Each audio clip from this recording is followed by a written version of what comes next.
Hello, welcome to Flack Attack, the nerdy news show that produces new content slower than George R.R. Martin.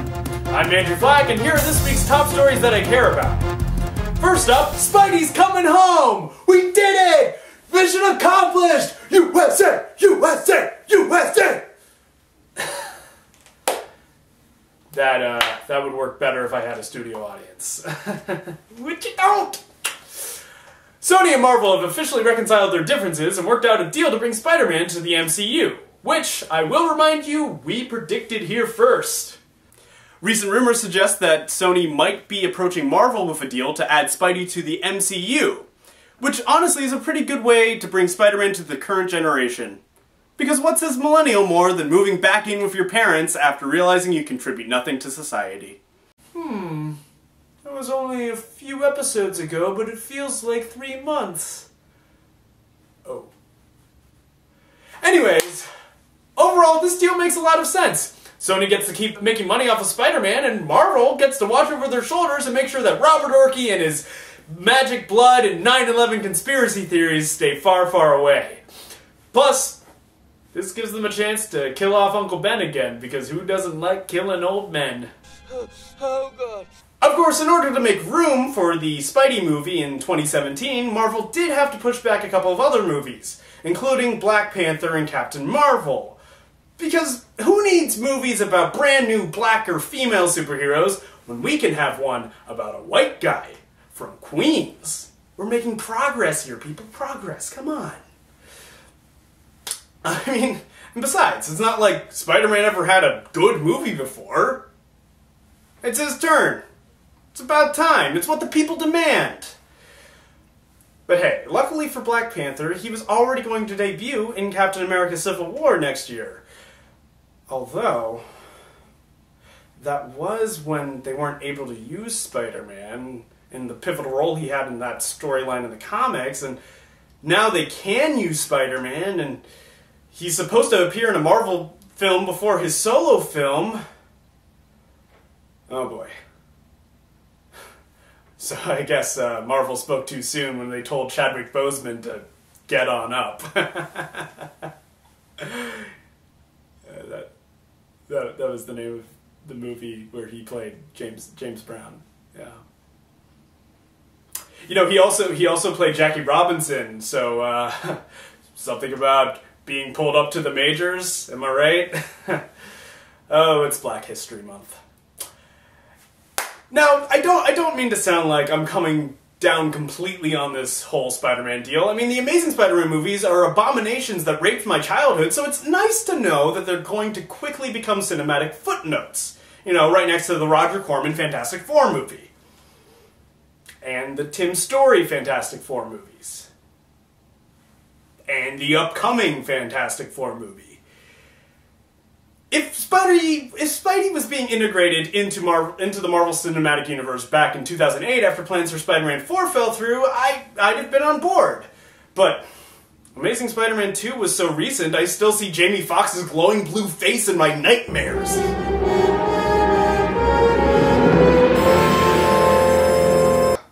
There were 8 years between Batman and Robin and Batman Begins, so why can't we give Spidey the same break? Dude's tired. And frankly, I'm tired of him. Our other big story this week is that Netflix apparently is working closely with Nintendo to create a live-action Legend of Zelda show, pitched as family-friendly Game of Thrones.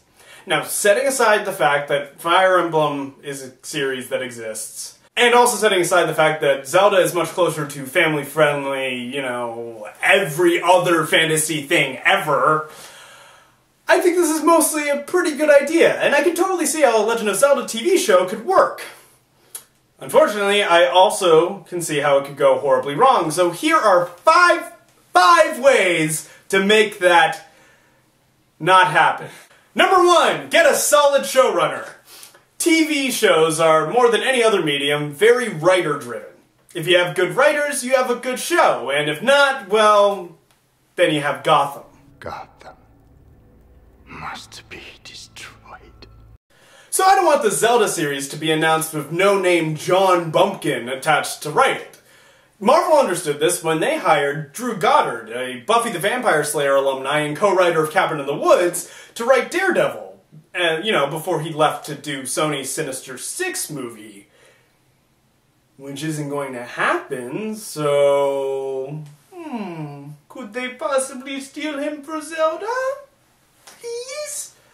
Or, if not him, what about Jane Espenson, who's another Buffy alumni, who is currently working on the fantasy show Once Upon a Time? Or Marty Noxon, another Buffy alumni who took over showrunning that show after Joss Whedon left to do other things. Basically, all I'm saying is they should hire somebody who used to write for Buffy. It'll just make things simpler. Number 2, start simple.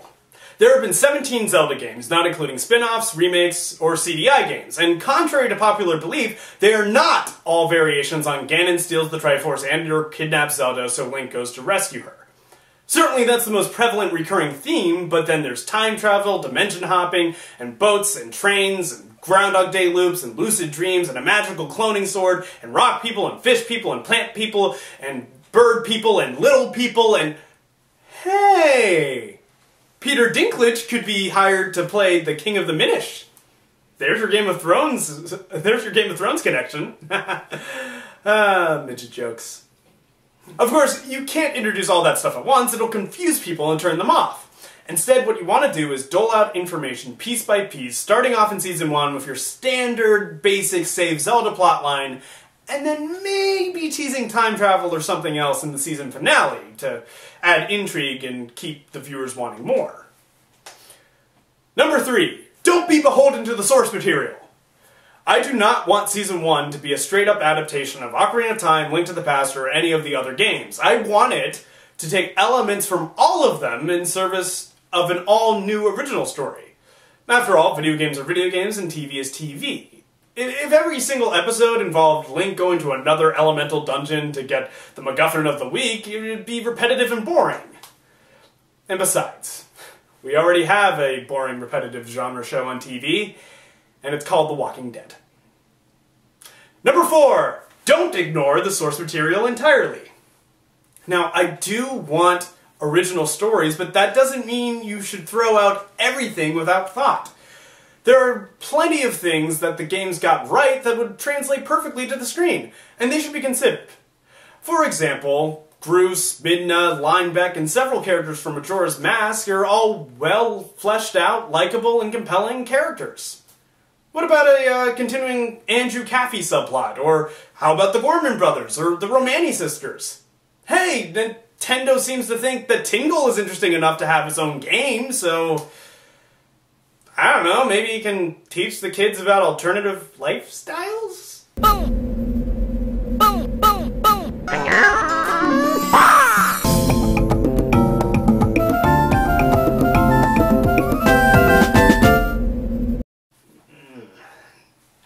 Never mind. And finally, number 5. Cast Christopher Walken as Ganondorf. Seriously. Don't believe it would be incredible? Watch this.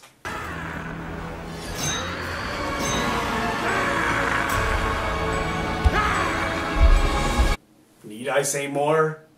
Make it happen, Netflix.